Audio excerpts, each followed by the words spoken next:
Chapter 41. Continued. Her eyes flashed, her confidence unwavering. "You think you're smarter than Captain Marshall?" "Cute," Michelle said with a dry laugh, her words dripping with condescension. "But do me a favor, don't mistake your persistence for relevance." "Maybe we don't know more," Gabe interjected, his voice calm but firm. "But we know enough to recognize when someone's in over their head. This isn't just about you or your uncle. It's about something much bigger." Michelle's jaw tensed, but her smile held. She leaned harder against the frame as if pressure alone could keep them out. She folded her arms, leaning a hip against the doorframe. "Let me save you some time. My uncle has protected me my entire life. Whatever storm do you think is coming, he'll take care of it, like he always does." Ashley stepped closer, his voice dropping low, heavy with an edge that cut through Michelle's composure. "You think storms give warnings?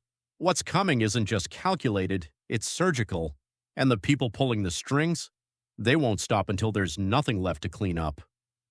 "And yet," Michelle said, her voice dripping with mock sympathy, "here you are and standing on my doorstep, still alive. Doesn't sound very precise to me." Gabe shot Ashley a look, urging restraint before speaking again. "We're not here to argue with you, Ms. Lewis. We're here because we've seen what this person is capable of, and we don't want you to end up as another name on a list." Michelle's confidence didn't waver, but her fingers briefly tightened around the edge of the door. "What list?" she asked, her tone casual but her eyes sharp. For a split second, something flickered in her eyes. Uncertainty or maybe fear, but it vanished before it could settle. Ashley didn't miss the shift. "The kind of list where everyone on it has something in common, something someone else sees as a threat."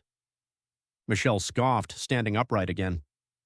"If danger's coming for me, it better campaign first," she said, voice laced with steel and strategy. "Because I don't lose." "Maybe," Gabe said, taking a step back. "But we've done our part. Just keep your guard up. Your uncle can't protect you from everything." Her lips twisted into a cold smile. "He hasn't failed me yet."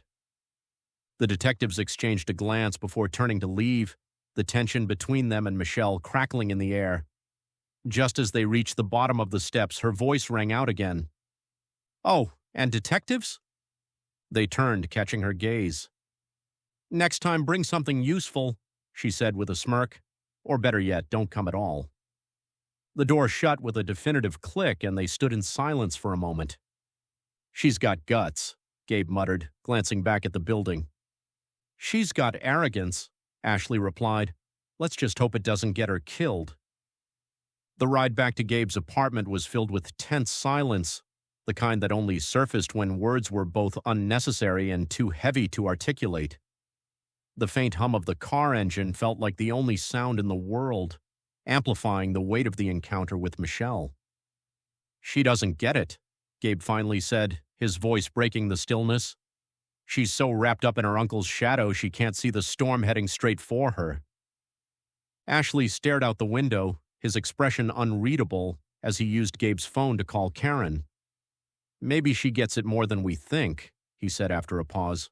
"People like her, politicians, wannabe leaders, they're trained to never show cracks, to never admit fear." Karen picked up and her voice crackled through the speaker. "But what if she's right? What if Captain Marshall really can protect her?" Gabe's grip tightened on the wheel, his knuckles whitening. "Hey, Karen, this isn't about what Marshall can or can't do. It's about the fact that she's on a list, a very specific list, and that list has a body count."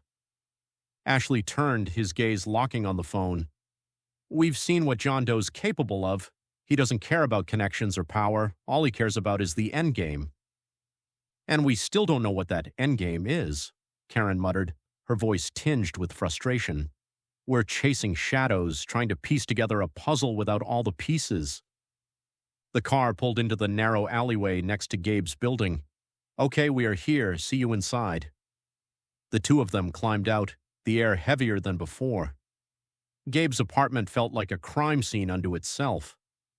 The evidence wall sprawled across one side of the room, its chaotic web of red threads and pinned photos creating the illusion of movement, like a living, breathing entity closing in. Each string was a lifeline, a tether to answers always a breath away. Not just clues, but proof of how easily they could vanish inside John Doe's design. When they walked into Gabe's apartment, Ashley went right into the kitchen and up to the evidence board with a smirk on his face, then pinned Michelle's photo to the board with a sharp thunk, stepping back with a smile and his hands pointing at the photo. "All right, not to be rude, but what the hell is this?" Gabe, arms crossed, sighed. "It's Michelle Lewis." Ashley tilted his head, squinting at the image.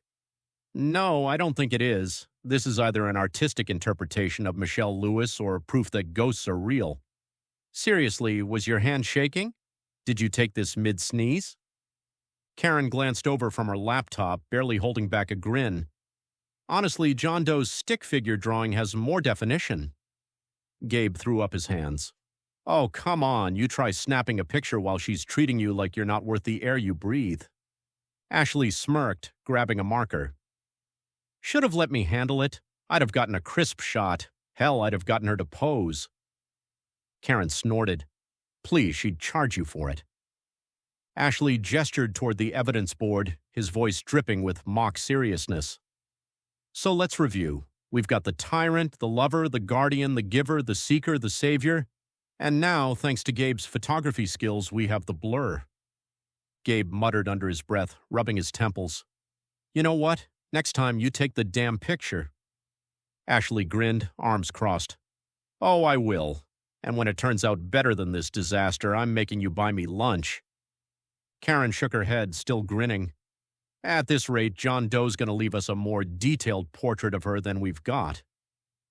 The moment of levity hung between them, breaking the tension just long enough to remind them they were still human. But as Ashley stepped back and the laughter faded, they all stared at the wall. The puzzle was still incomplete. Blurred or not, Michelle was a piece of it. Karen crossed her arms, leaning back in the chair she never left from, her eyes scanning the riddles scrawled across the board. "All joking aside, Michelle, she's the leader, the one whose ambition consumed nations." Ashley turned, his brow furrowing. "You think she knows?" Karen shrugged. "Maybe, maybe not. But her confidence isn't just arrogance. It's built on something, probably years of being protected and insulated. She's not going to crack unless she's forced to." "That doesn't help us," Gabe said, frustration creeping into his tone. "We're running out of time. Even though we are catching up, John Doe's already ahead of us."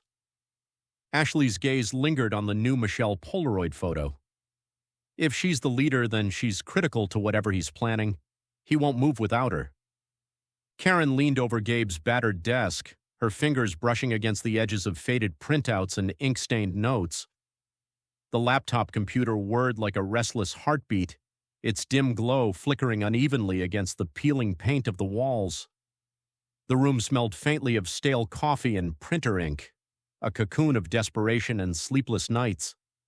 She bit her lip as she scrolled through clunky search engine results, cross-referencing names, dates, and locations from her notes.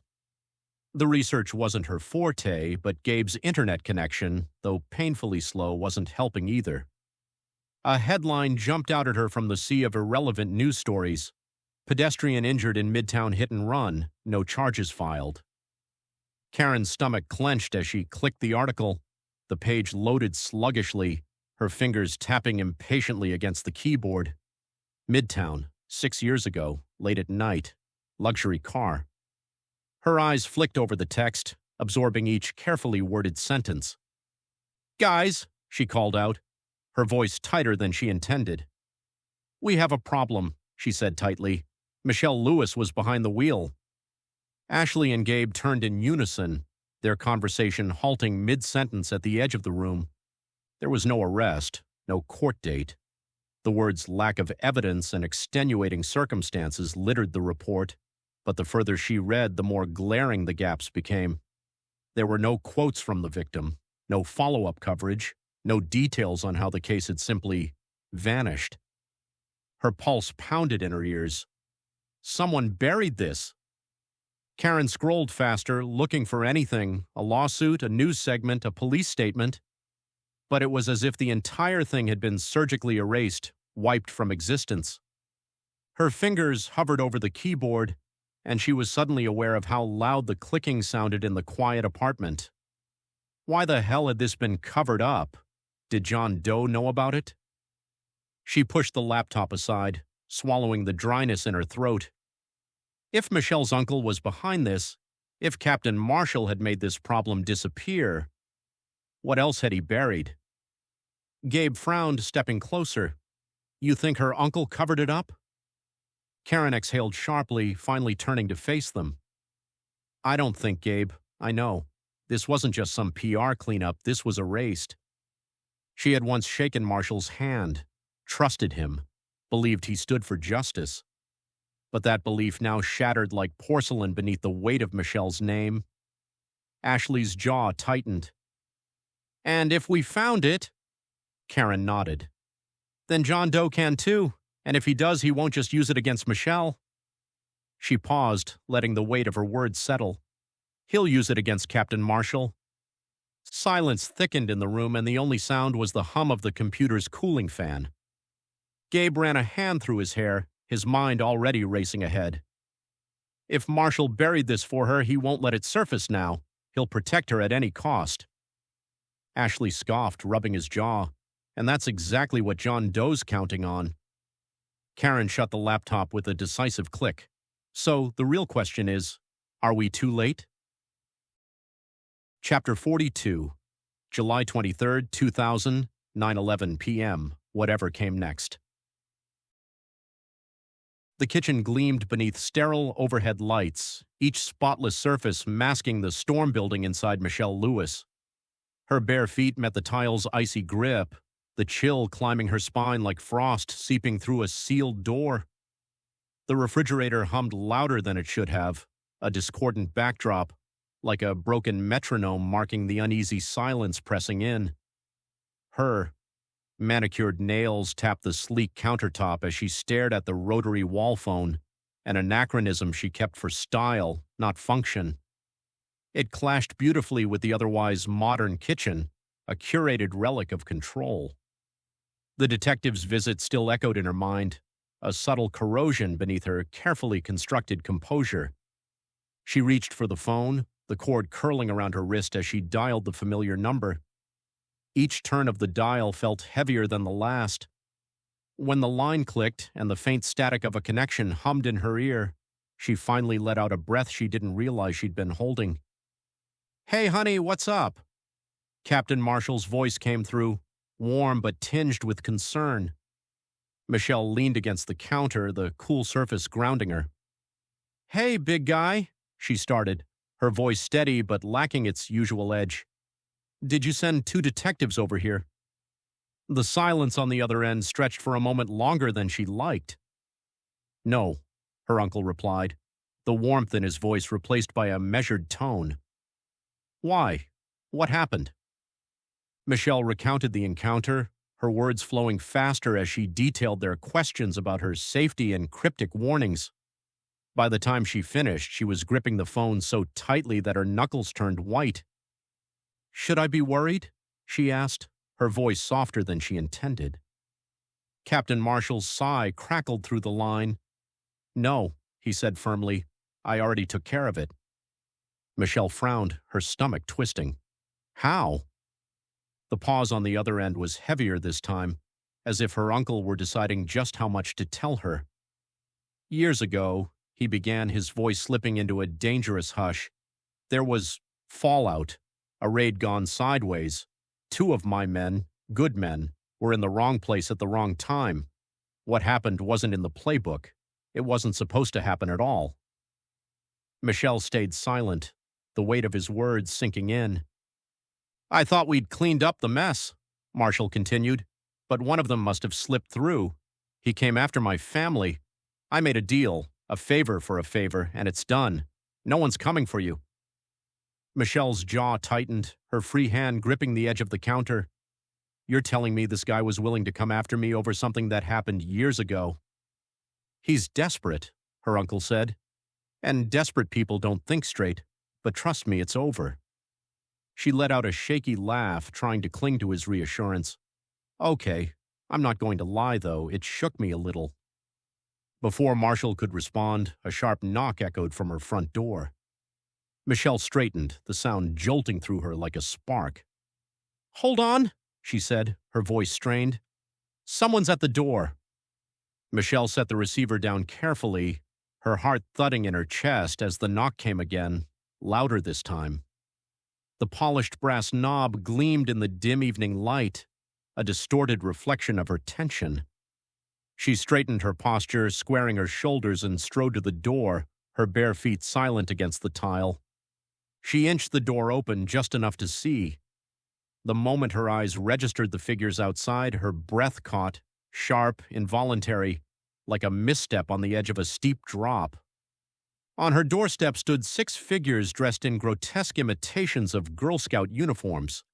The sashes hung askew, their edges fraying like unraveling sanity. The jaunty berets perched on their heads felt like mocking grins, their badges scattered haphazardly, artifacts stolen from someone else's childhood and warped into symbols of unease. In their midst, a man in an immaculate suit stood like a conductor before a macabre orchestra, his smile as polished and cold as the tin of cookies he held. His smile was wide, unsettlingly so, as though it were a mask barely hiding something far more sinister. Michelle's breath hitched as the scene before she solidified into something grotesquely wrong. This wasn't a prank. It was a calculated display. The air seemed to constrict around her, wrapping her in an invisible vice. Her fingers twitched against the doorframe, the instinct to flee, warring with the realization that her movements were already being watched. "Thin mints?" the man offered, his voice syrupy sweet but carrying a razor's edge. "Everyone loves a good indulgence, though," he added with a sly grin. "Some people prefer more bitter flavors." She didn't answer. Her mind raced, her instincts screaming at her to retreat, to lock the door and call for help, but she couldn't move. She felt pinned, as though the man's gaze alone held her in place. The man tilted his head, his smile widening. "No, that's too bad. Thin mints are very popular this time of year." Michelle's breath came in shallow bursts. Finally, she found her voice. "I think you've got the wrong house." The man chuckled, a low, chilling sound.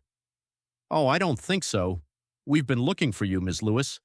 Imagine our surprise when we found you all alone." Her fingers twitched against the doorframe.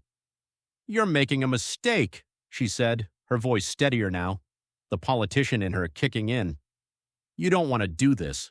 Do you have any idea who my uncle is?" The man's grin faltered for just a fraction of a second before it returned, sharper this time. "Ah, yes, Captain Marshall, a man of many talents. But even he can't protect you from what's coming." Michelle's heart slammed against her ribs. "What do you want?" He leaned in slightly, his voice dropping to a near whisper. "Oh, we're just here to say hello, to let you know that your name's been written in the stars, so to speak." The Girl Scouts, or rather the 6 men pretending to be them, shifted behind him, their synchronized movements unnerving in their precision. One of them reached into a sash pocket, pulling out what looked like a crumpled piece of paper. Michelle's fingers tightened on the doorframe. She glanced toward the phone on the counter, her uncle's voice still faintly audible through the receiver. If she could just get back to it. "Don't even think about it," the man said, his words cutting through her thoughts like glass splintering in her mind. "Complications," he added, his tone almost amused, "have a way of becoming permanent."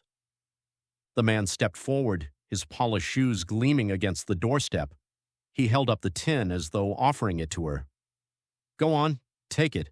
It's a gift." Michelle shook her head, her mouth dry. "I don't want your cookies." His smile turned cold, the cheer vanishing from his expression. "Oh, but you do. Trust me." Behind him, one of the scouts spoke, their voice distorted. "Time's up." The man's gaze flickered over his shoulder. Well, Ms. Lewis, this has been fun. We'll be seeing you soon. And with that, he turned, the 6 scouts following him in eerie unison. They disappeared into the darkness, their departure as silent as their arrival. Michelle slammed the door shut with trembling hands. She stumbled back to the phone, her heart pounding in her ears. She grabbed the receiver, her uncle's voice cutting through the haze of her panic. Michelle, what's going on? Talk to me!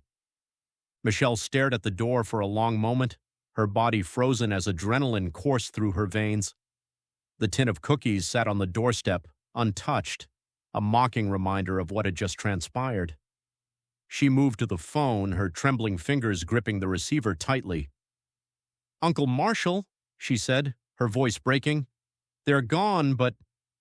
The words caught in her throat as something cold pressed against the back of her neck. The phone clattered to the ground, the receiver swinging in slow, rhythmic arcs. Captain Marshall's faint voice echoed from the other end. Michelle? Michelle? What's going on? Michelle barely had time to turn before a hand clamped down on her mouth and around her chest, iron tight, immovable. Her breath hitched, her body tensing, but before she could scream, a voice slithered into her ear. Don't struggle, John Doe murmured, his tone gentle, mockingly so, like a lullaby sung over a grave. It's better this way. Her pulse slammed against her ribs. Every muscle in her body screamed for movement, but the weight of his grip paralyzed her.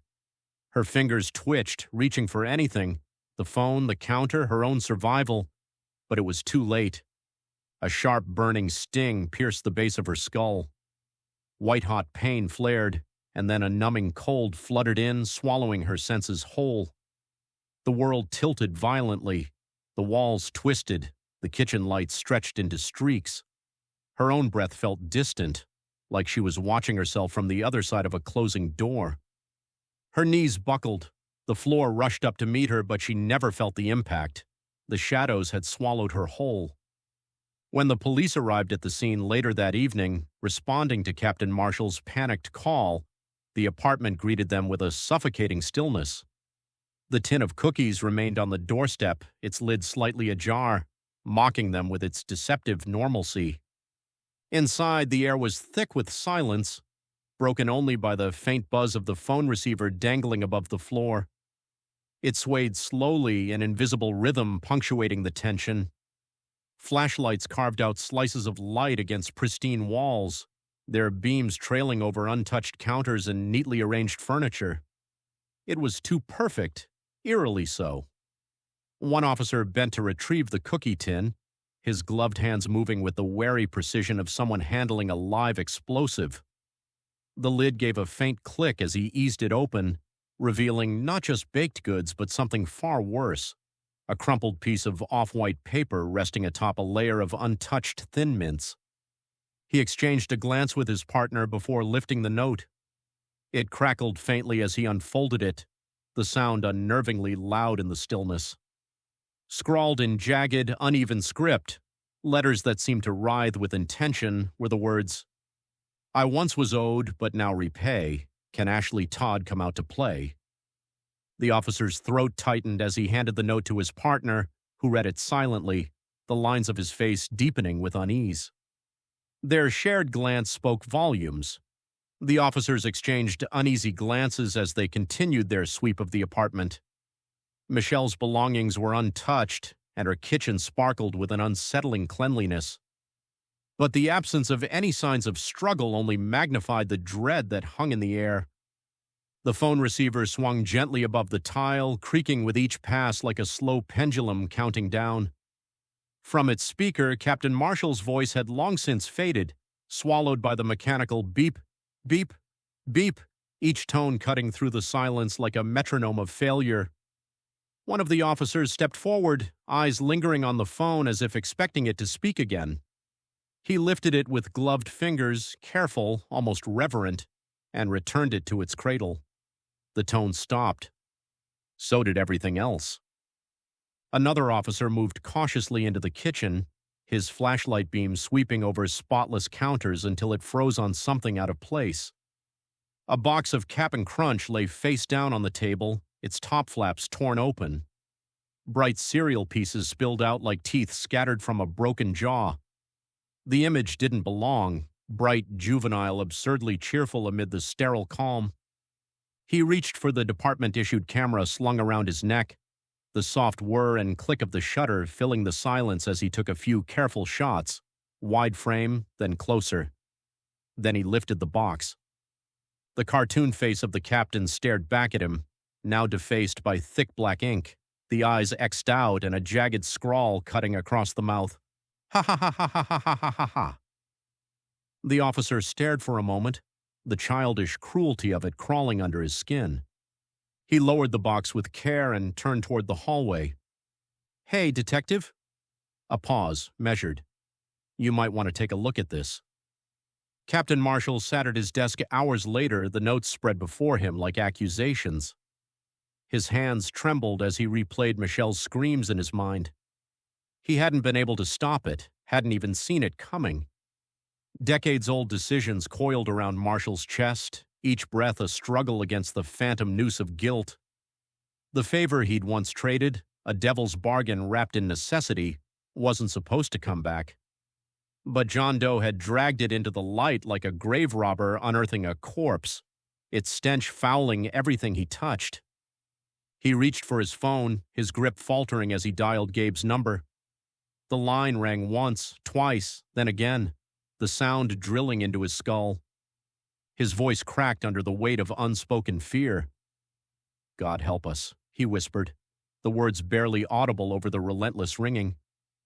The phone continued its rhythmic chime, each unanswered ring a grim countdown to whatever came next. Chapter 43, July 24th, 2000, 2:05 a.m. Blissful ignorance. The room was suffocatingly dark, the kind of darkness that swallowed sound and stretched time.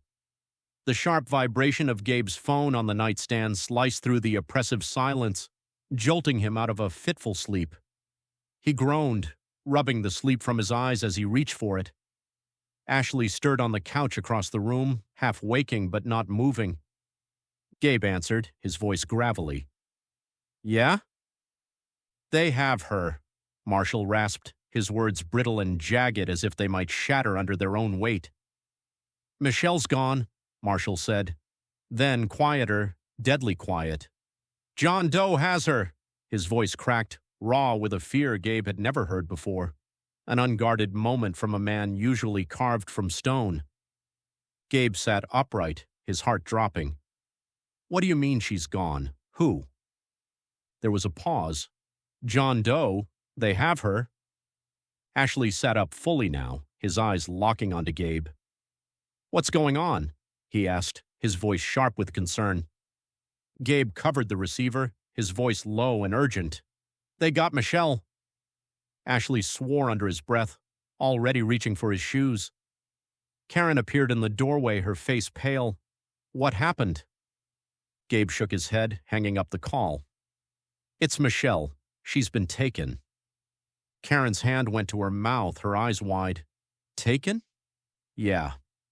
Gabe grabbed his jacket, sharp, restless. "The captain called from the station, didn't sound like himself. Something's off. We need to get there. Now." The car ride was suffocatingly silent, each passing streetlight casting fleeting shadows across their faces. Ashley's knuckles whitened against the steering wheel, his jaw clenched so tight it looked like it might crack. In the passenger seat, Gabe rifled through his notes, his muttering barely audible over the roar of his own thoughts. Karen sat in the back, her hands gripping the seat in front of her, her mind racing through everything she'd read about John Doe. As they pulled up to the precinct, Ashley turned to Karen. "Stay here." "What?" she snapped. "No way, I'm coming in." "This isn't up for debate. You are still suspended," Ashley said firmly. "We need to talk to Marshall, and this could get messy." Karen hesitated but saw the resolve in his eyes. "Fine, but come and get me if you find anything." Inside the precinct, the fluorescent lights hummed, their cold, sterile glow casting sharp angles against the vacant desks. Unlike the daytime chaos, the bullpen was eerily still, just the occasional rustle of paper and the distant murmur of voices from the back offices. Most of the doors were locked, their nameplates gleaming under the dim light, and the usual clatter of ringing phones and hurried conversations had faded into silence.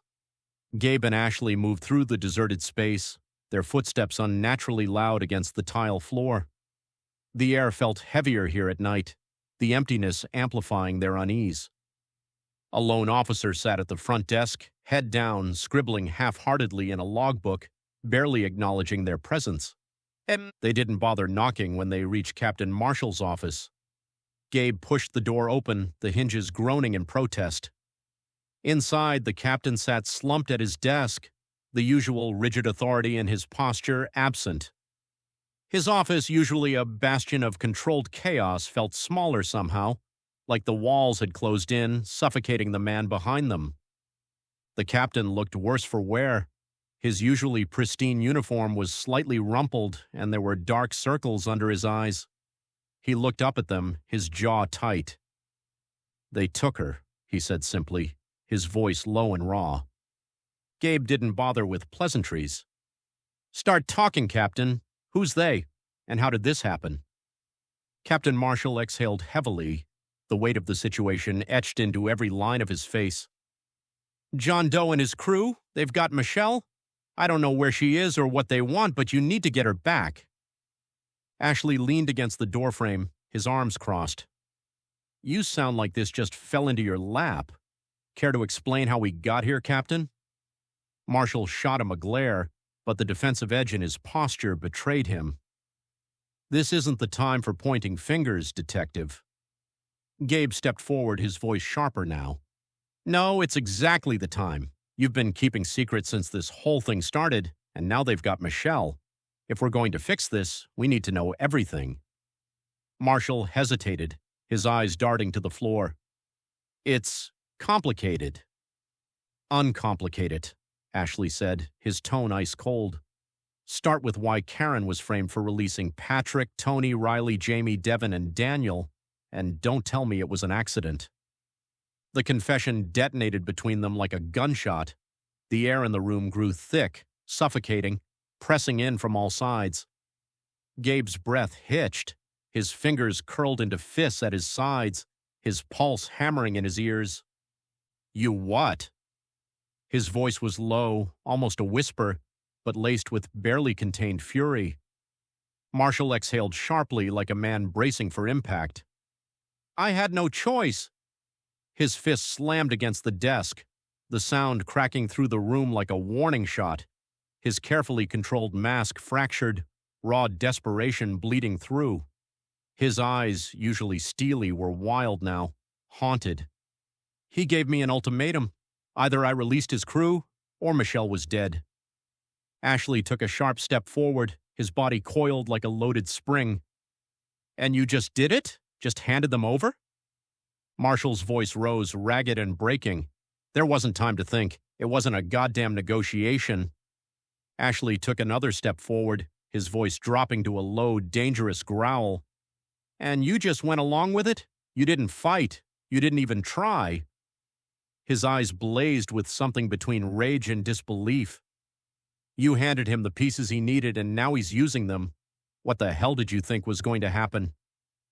Marshall's fist slammed onto the desk, the sound splitting through the tension like a crack of thunder. "You think I don't know that?"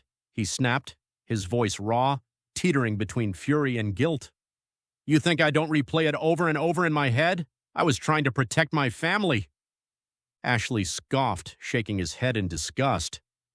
"And what about the rest of us?" His voice climbed, the restraint barely holding. "What about the lives he's destroying while you play damage control?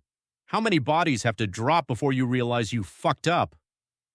"You weren't thinking long-term, Marshall." Gabe's voice was sharp, cutting through the heated air like a blade. "You weren't thinking about anyone but yourself." Marshall stood up with anger.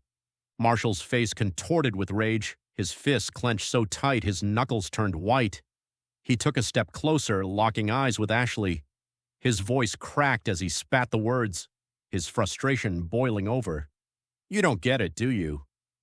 His breathing was ragged, his whole body trembling with barely contained emotion. You don't have a family, Ashley. You don't know what it's like to get that call, to know someone you love is about to be ripped away from you.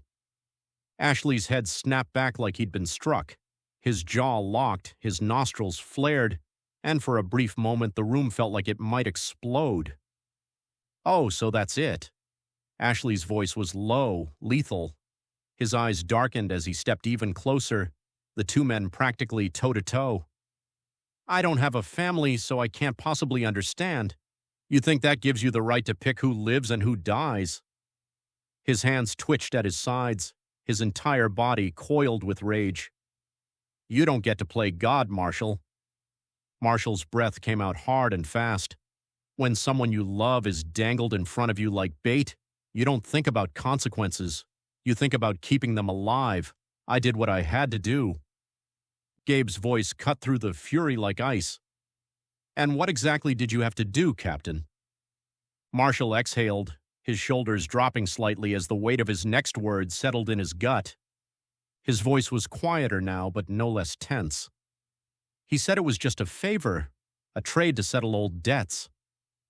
Gabe's stomach turned, his eyes sharpened, his tone dropped into something cold and dangerous. What kind of favor, Marshall? He took a step closer, his voice unforgiving. What did you owe him? Marshall, beaten down, hesitated, his gaze darting between the two detectives. He looked like a man standing on the edge of a crumbling cliff, knowing there was no way out but the fall. His lips parted, but the words seemed to die in his throat before he forced them out. Years ago, he started, his voice hoarse, there was a human trafficking bust. 2 of my men. He swallowed hard, his hands flexing on the desk. You and Brad. The room contracted, the air thickening like a noose. Ashley stiffened, his breath catching, but he didn't speak. Marshall exhaled sharply like he was trying to push the weight off his chest. You were in the wrong place at the wrong time. You botched the operation. It cost this guy millions. He came after me, said I owed him. I thought I'd handled it, thought he was gone for good. But then, his jaw clenched, his gaze flicking away like a coward avoiding the blade. He showed up again, said I could either pay my debt or watch my family suffer. Silence. Ashley didn't move, didn't blink. It was like the world had frozen around him, waiting for him to catch up to the wreckage.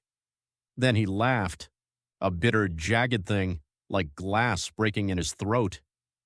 You set us up, he said slowly, every word deliberate, like he had to taste the betrayal before spitting it out. You motherfucker, I hope you lose your career for this. His hands clenched into fists so tight his nails bit into his palms. You threw us under the goddamn bus, used me and Brad as pawns, and now, you want to stand there and pretend like you had no choice? Ashley took a step forward, the space between them vanishing. You didn't just play his game, Marshall. You handed him the rulebook. You didn't even hesitate, did you? His voice was a low snarl, barely contained. You let us take the fall. You let Brad rot. Marshall flinched at that, at Brad's name, at the weight it carried. But Ashley wasn't done. What did you do? His voice shook now, but not with fear, with fury, with something barely chained beneath his skin. What exactly did you say, huh? That we were expendable? That we'd never ask the right questions? His hand twitched at his side, a phantom motion toward his gun. Gabe stepped forward, his body tense, ready to intervene, but Ashley wasn't seeing him anymore. He was seeing the years lost, the lies told, the guilt he'd carried for something that had never been his fault. I trusted you, Ashley hissed, his voice cracking. Brad trusted you, and you sold us out to save yourself. I didn't know it would go this far, Marshall snapped, his voice rising but already sinking like a man drowning in his own excuses. I thought he just wanted his people back. Bullshit, Ashley roared, slamming his hands on the desk. The force rattled the entire room, but neither man moved away. You knew exactly what you were doing. You gambled with our lives, and now Brad's dead, and I've spent years trying to put together a puzzle you handed to a goddamn psychopath. His breath was ragged, his heart hammering against his ribs. The weight of it, of everything, threatened to crack him open. For the first time, Marshall looked small, like a man who'd built his empire on bones, only now hearing the cracks beneath his feet. Gabe, standing between them now, placed a steadying hand on Ashley's shoulder, grounding him. Ashley barely noticed. His voice was quieter when he spoke again, but it carried more weight than any scream. "Brad's blood is on your hands, Marshall." His gaze was razor-sharp, unwavering. "And when this is over, you and I are going to settle that debt." Marshall had no words, nothing left to say. The silence between them stretched, heavy and suffocating, swallowing the air in the room. Ashley was the first to break it. Without another word, he turned on his heel and strode out, his movements stiff, controlled, the kind of restraint that barely held back an explosion. Gabe lingered for a moment, watching Ashley disappear through the door, tension still thrumming in his chest. He turned back toward Marshall, but the captain wouldn't meet his gaze. The man looked smaller now, hollowed out by the weight of his own choices. Gabe exhaled sharply, shaking his head as he turned to leave. Then, out of the corner of his eye, he saw it. A folded note, sitting next to an empty coffee mug on Marshall's desk. His gut twisted. "What's that?" he asked, his voice quieter now but no less sharp. Marshall hesitated before sliding the note across the desk. This was dropped off by the detective who was at Michelle's house. Gabe unfolded it, the erratic handwriting familiar and chilling. The paper crackled like dry leaves in his trembling hands. His eyes locked on the jagged script, each uneven letter a dagger aimed at his gut. Slowly, he read aloud. "I once was owed but now repay. Can Ashley Todd come out to play?" The words clung to the air, heavy and suffocating, each line a thread tightening around his throat. "Why Ashley?" Gabe thought. "I am taking this, and if Michelle dies because you were trying to cover up your mistakes, that's on you, not us." Marshall rubbed his temples, his voice cracking slightly. "Figure it out, just get her back." Gabe stepped out of Captain Marshall's office, the air inside suffocating, thick with the stench of betrayal. The tension still clung to his skin, like the aftershock of an earthquake that hadn't quite settled. The precinct felt emptier than before, hollowed out by the weight of what had just transpired. His boots echoed against the linoleum floor as he made his way toward the exit, but he hesitated before pushing through the heavy glass doors.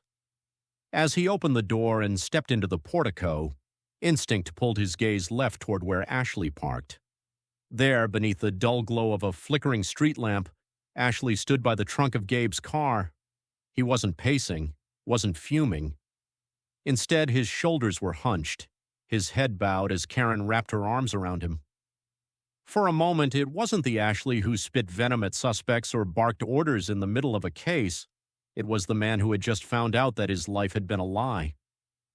Gabe exhaled slowly, stepping back into the shadows. They needed this. Ashley needed this. Turning right, his eyes drifted down the street. It was eerily still. The traffic lights blinked from green to red, methodical, unbothered by the silence that had swallowed the city block. Not a single car passed through the intersection as if the world itself had paused, waiting for the next move. And then, just at the edge of his vision, a lone figure emerged.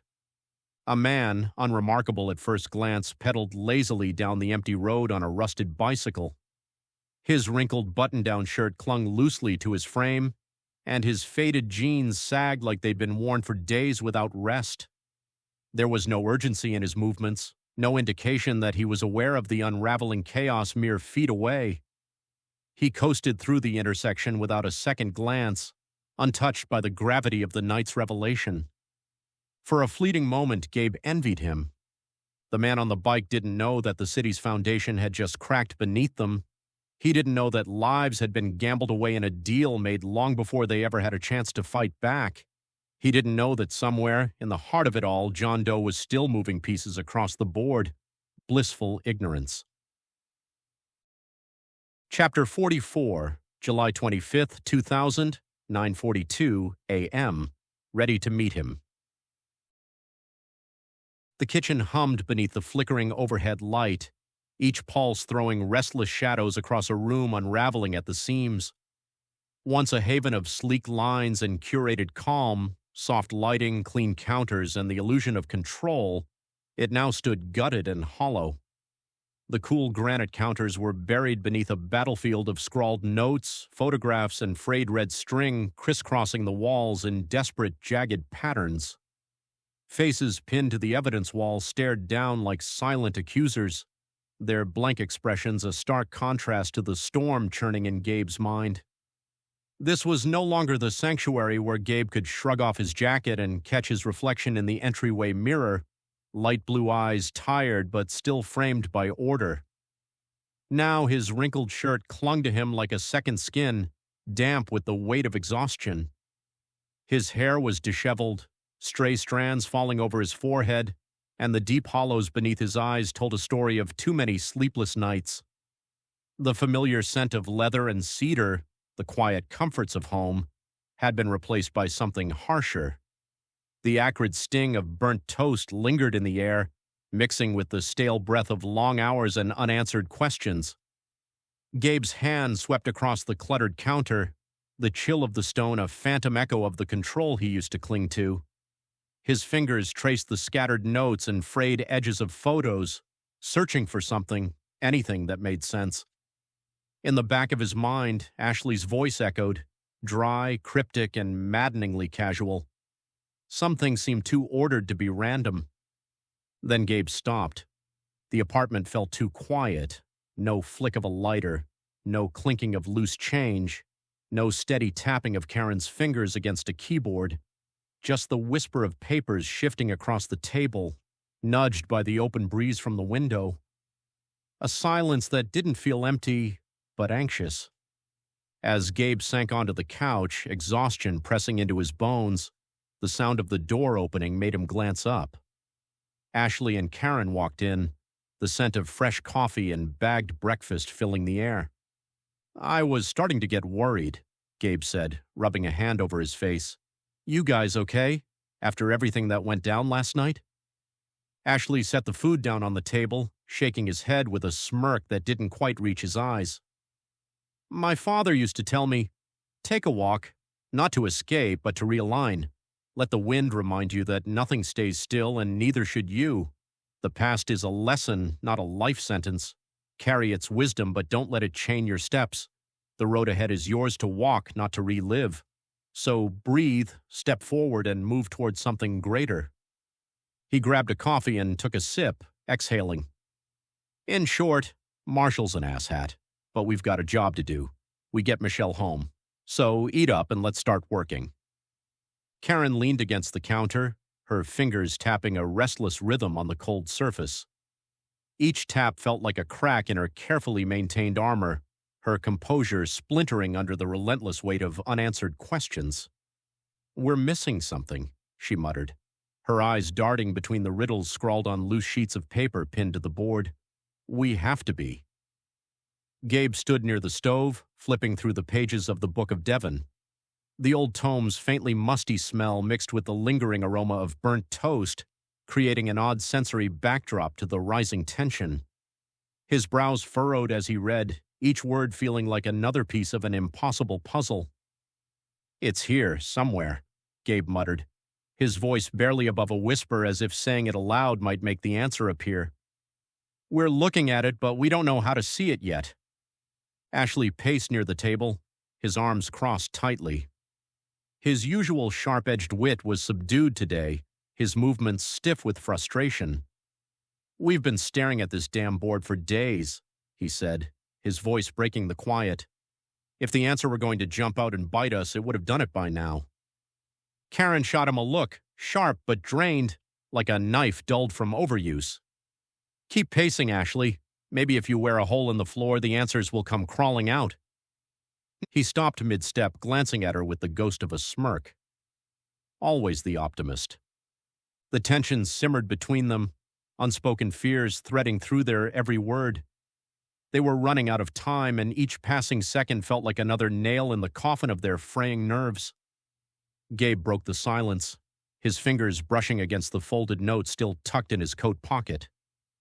Last night hadn't been the time to bring it up, but now there was no avoiding it. "This was dropped off at the precinct," he said, pulling out the crumpled paper. "The detective at Michelle's place gave it to the captain." He unfolded it carefully, the words staring back at him like a taunt. His voice was steady, but the weight behind it was undeniable as he read aloud. "I once was owed but now repay. Can Ashley Todd come out to play?" "I get why Michelle's important, but why me?" Ashley muttered, his frustration seeping through. "What does he want with me? I don't get it. Does he think I'm a pillar or something? I've never seen a coin shift in my life, and I sure as hell didn't shove him into a locker in high school." Karen exhaled, his gaze drifting toward the evidence wall. "Maybe he does," he said carefully. "If John Doe thought Brad was one, it makes sense that he'd have his eye on you, too." She moved closer to the board, tapping a blurred photo of Michelle Lewis with a marker. "She's the leader. Ambition consumed her. She's the linchpin in all of this, not you." "And now she's missing," Karen said, her voice quiet but firm. "Because we couldn't get to her in time." "No," Gabe corrected, setting the newest riddle on the counter with a sharp flick of his wrist. "We did get to her. We offered her a way out, and she refused." His tone was edged with frustration as he flipped through the Book of Devon, stopping on a passage faintly highlighted in yellow. He read aloud, his voice lower now, weighted with something heavy. "In the shadows before the first light, when existence was but a whisper, the dreamer stirred." Gabe looked up, his eyes dark with realization. "The dreamer's cycle. What's the connection?" Karen crossed her arms, staring at the riddle like it might give her an answer if she glared hard enough. "If this dreamer nonsense is what he's following, then every move he's making has to fit into it. But why? Why all this effort?" "Control," Ashley repeated, the word leaving his mouth like a bitter curse. "That's what all of this is about." He gestured toward the evidence wall, the scattered photos and cryptic riddles pinned like trophies. "You don't just pick people at random for something this calculated. He's not just killing them, he's reshaping them. Cult leaders do this all the time. They don't demand loyalty, they manufacture it. They strip people down, rewrite their beliefs, and fill in the blanks with whatever serves their purpose." Karen's expression darkened, her fingers tightening around her arms. "And the fastest way to do that?" Ashley nodded grimly. "Drugs, fear, isolation." His voice sharpened. "They break their followers, psychologically, chemically, until there's nothing left but obedience."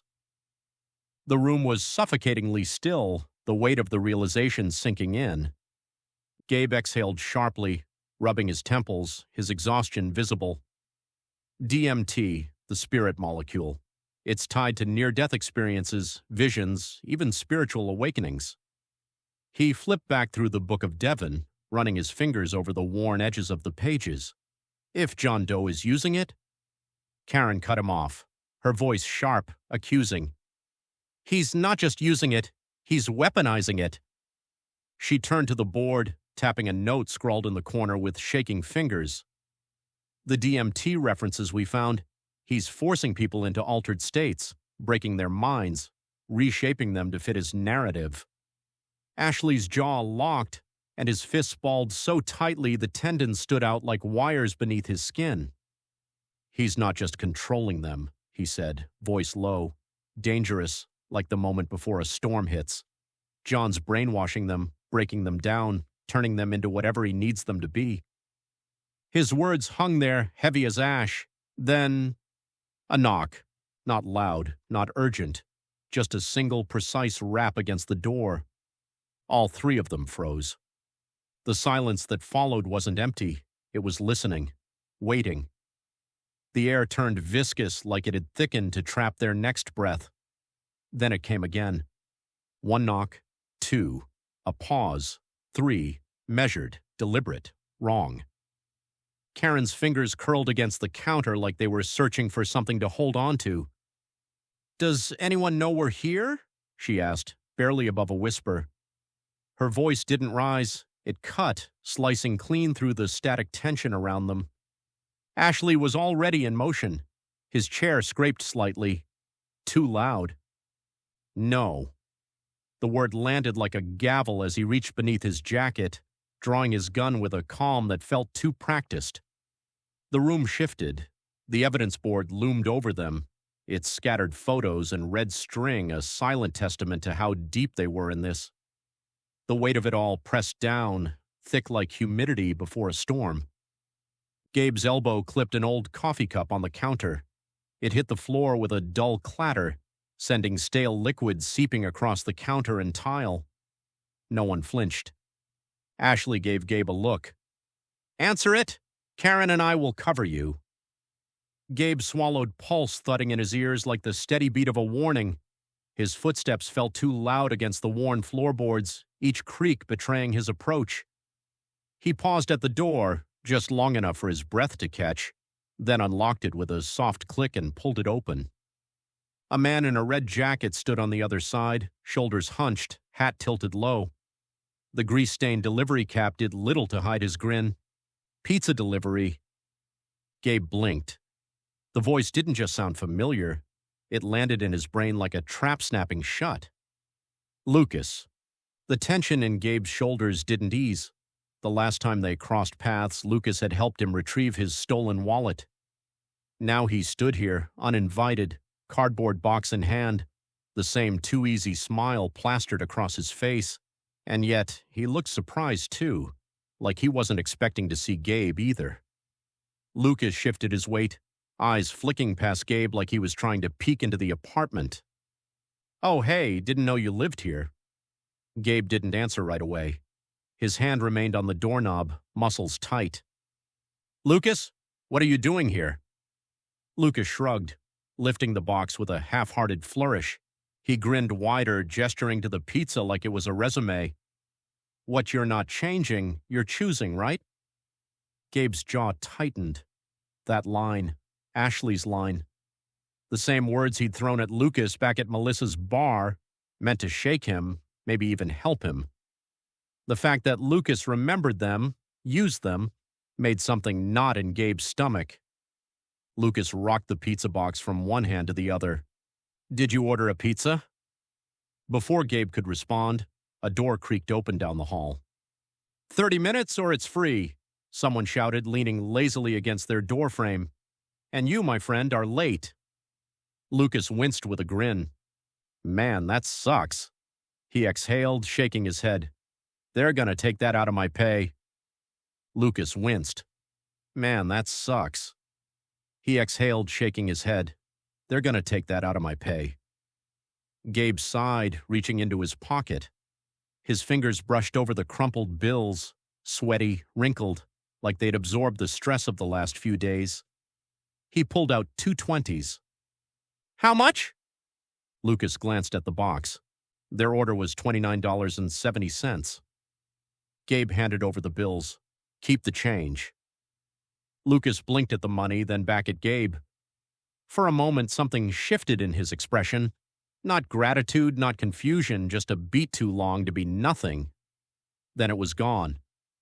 "Thanks, Detective." He turned. Down the hall, the neighbors still leaned in their doorway, arms crossed, watching.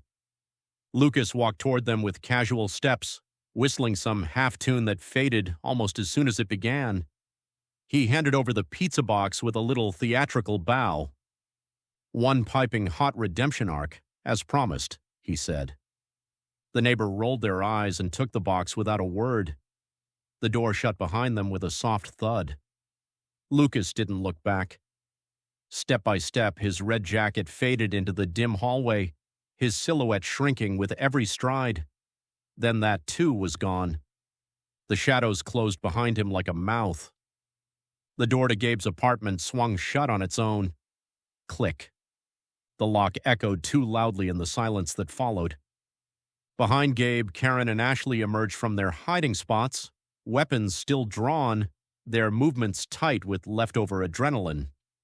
Karen broke the silence, her voice flat but taut. "That was weird." Ashley scoffed as he holstered his gun. "Yeah, weird's one word for it." Gabe exhaled slower than before, but the breath didn't bring relief, just space for doubt to settle in.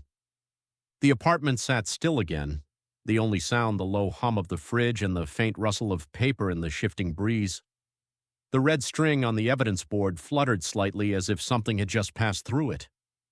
The board stared back at them, photos, notes, headlines, all stitched together like a map of broken promises. A web stretched too tight. Then Gabe noticed it. A slow, creeping stain of brown bled across the counter, the sharp scent of stale coffee rising into the air. The mug Gabe had tipped over, its contents seeping into a stack of notes and the Book of Devon. He groaned, dragging a hand down his face. Well, the library was already pissed about my late fees. Pretty sure this is the final nail in the coffin. Karen snorted, shaking her head as she grabbed a handful of napkins, dabbing at the mess. As Gabe reached for the book, a folded piece of paper slipped free from between the pages, fluttering to the counter where it landed, face down in a puddle of coffee. Something about it made his stomach clench. His first instinct was to snatch it up before the ink could smear, but as he lifted the damp page, something strange happened. The ink shifted. At first it was subtle, the way water sometimes lifts ink off a page, but this was different. The letters of the original riddle. I once was owed, but now repay. Can Ashley Todd come out to play? Began to bleed away like they had never been meant to last, and underneath, something else surfaced. Gabe's breath hitched. New words emerged, stark and chilling in their simplicity. You can't see me. His pulse hammered as his eyes tracked lower. The faint impression of an invitation, half obscured by the liquid damage, revealed itself in the paper's fibers.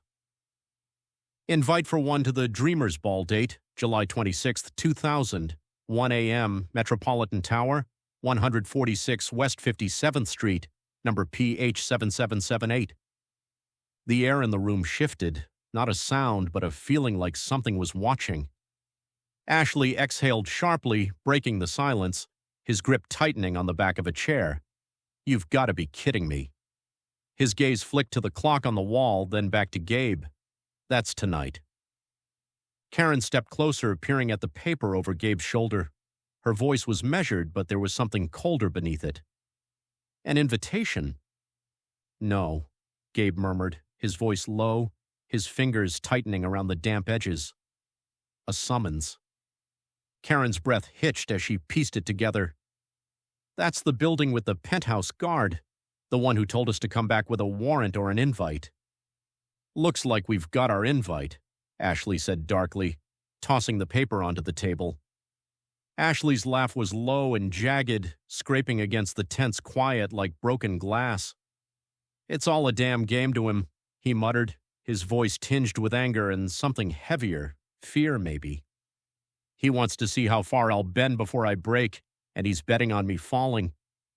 Gabe stepped closer, his voice firm. You're not going to. We're not going to let him win.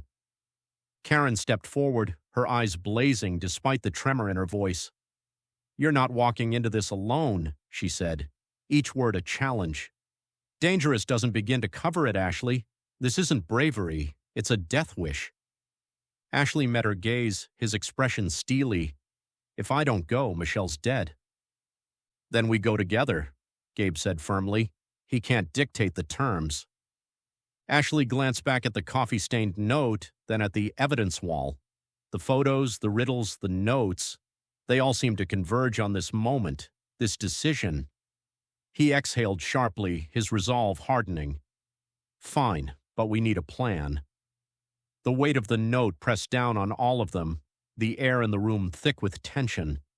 The evidence wall towered over them, its tangled strings and haunting faces a visual cacophony of failure, frustration, and fleeting hope. All lines converged on the same ominous red dot, Metropolitan Tower, the heartbeat of John Doe's twisted game. Karen broke the silence, her voice steadier than she felt. This isn't just about Michelle. It's about control. He wants to see how far we'll go, how much we'll risk. Then let's show him, Gabe said, his voice cold and determined. Let's show him we're not afraid to fight back. The three of them stood in heavy silence, their shared resolve the only thing keeping the weight of their task from crushing them. The note lay on the table like a challenge, a gauntlet thrown down by an unseen hand. As they prepared to leave, each of them checked their weapons, their movements brisk and methodical. The city stretched out beyond the apartment, a labyrinth of shadows and secrets waiting to consume them. Metropolitan Tower, Gabe said, his voice low and firm, each word heavy with the weight of the unknown. His eyes flicked to the evidence wall one last time, the tangled strings and haunting faces a grim reminder of what was at stake. This ends tonight, one way or another. The hum of the kitchen light buzzed louder as they stepped into the night, their resolve unshaken but their path fraught with uncertainty. Somewhere in the darkness, John Doe was waiting, and they were ready to meet him. Chapter 45, July 26th, 2000, 12:15 a.m., almost suffocating.